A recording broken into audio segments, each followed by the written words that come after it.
Hey guys, this is Isabel from the Cognito Forms team. In this video, I'll show you how to collect fixed amounts on your forms. These are amounts that you determine for the customer, such as registrations or tickets.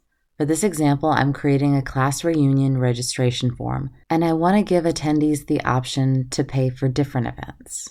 The simplest way to collect a fixed amount is by using a price field. I'm going to label this field Sunday Brunch, and then I'm going to add an amount.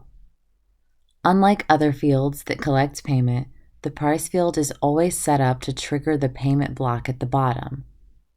You could also use a yes/no field and select the Assign Prices option to collect a fixed payment.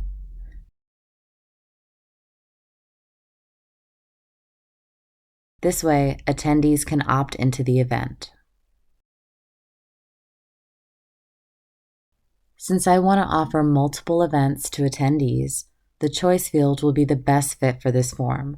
Since I want attendees to be able to sign up for multiple events at once, I'll change the choice field option to checkboxes.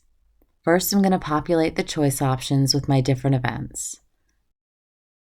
Then I'll select the Assign Prices option and set the prices for each of the events.